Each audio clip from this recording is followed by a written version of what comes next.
सांगली लोकसभा मतदारसंघ 2024च्या निवडणुकीत आता जवळजवळ मतदान प्रक्रियेच्या मतमोजणी प्रक्रिया पूर्ण होत आलेली आहे। जो 1 लाखाच्या वर आघाडी आपल्याला सांगलीतनं मिळालेली आहे। ह्या ठिकाणी हा जो विजय आहे हा पूर्णपणे जनतेचा विजय आहे। जनतेने निर्णय घेतला की मी उभारलं पाहिजे, जनतेने निर्णय घेतला की मी अर्ज भरला पाहिजे, मी अर्ज ठेवला पाहिजे आणि जनतेने इलेक्शन निवडणूक ही पूर्ण हातात घेतली। गावोगावी प्रचार केला, गावोगावी माझ्या आधी पोचले, माझं चिन्ह मिळायच्या आधी प्रचार सुरू केला। माझं चिन्ह मिळताच अर्ध्या तासाच्या आत घरोघरी माझं चिन्ह पोचवलं। स्वतः उमेदवार असल्यासारखं प्रत्येक गावागावात माझा प्रचार झाला।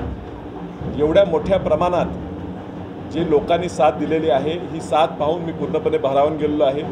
या ऋणातनं मला सुटण्यासाठी मला खूप परिश्रम घ्यावे लागतात, मला खूप काम करावं लागणार, मला अहोरात्र झटा लागणार। लोकांच्या माझ्याकडनं खूप मोठ्या अपेक्षा आहेत, आशा आहेत, आकांक्षा आहेत। या पूर्ण करण्यासाठी मला माझ्या सगळ्या साथीदारांबरोबर नेत्यांबरोबर काम करावं लागणार आहे ह्याची मला पूर्णपणे जाणीव आहे।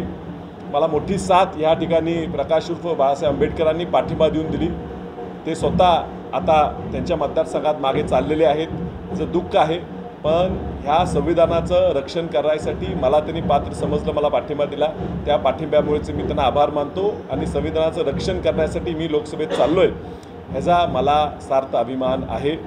मला इतर पक्षाच्या खूप लोकांनी, माझी अपेक्षा नसताना इतर पक्षाचे अजितराव घोरपडे सरकार असतील, विलासराव जगताप असतील यांनी पाठिंबा दिला। त्याबरोबरीनं मिरज शहरातले नगरसेवक, ते आवटी देवमाने दुर्वे बागवानचे इतर पक्षाचे होते, त्यांनी आपल्याला पाठिंबा दिला। मला विटा शहरातल्या नगरसेवकांची जिथं आम्ही कमी पडत होतो तिथं आम्ही जवळजवळ 1750 मताची लीड घेतली, तिथले नगरसेवक इतर पक्षाचे होते ते सगळे माझ्या पाठीमागे आले। ह्या व्यतिरिक्त जाऊन ह्या जिल्ह्यात एक मोठा वर्ग हा स्वर्गीय डॉक्टर पतंगराव कदम साहेबांच्या विचाराचा वर्ग आहे।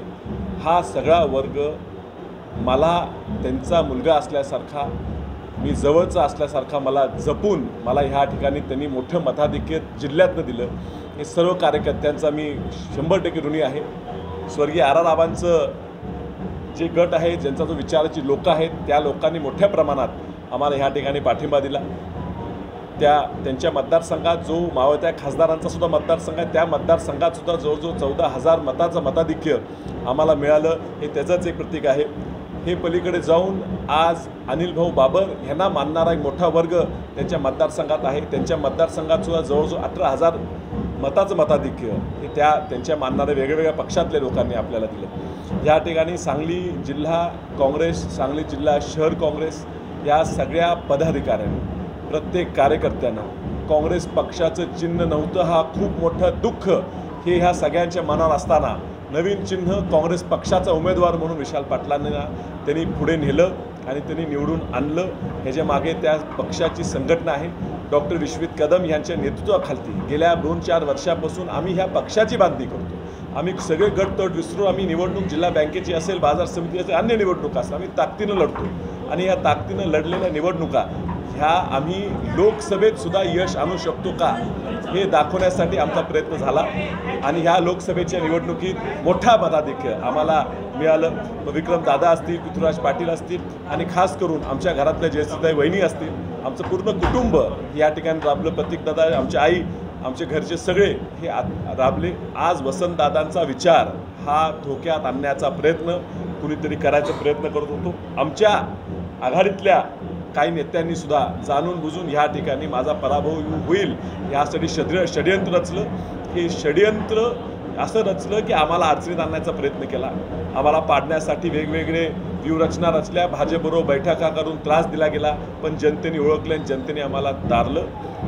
जाणून बुजून आम्ही ज्या विमानात बसलोय त्याचे पायलटच आमच्या विमानातनं काढायचा प्रयत्न त्यांनी केला। आमचे पायलटना खालती उतरलं, पण आमचे पायलट एवढे सक्षम आहेत की विमानात न बसता सुद्धा रिमोट कंट्रोलने माझं विमान त्यांनी दिल्लीला पोचवलं आणि हे खूप मोठी गोष्ट आमच्या दृष्टीने आहे। ह्या पुढच्या काळात आम्ही एक संघ राहणार, एकत्र राहणार।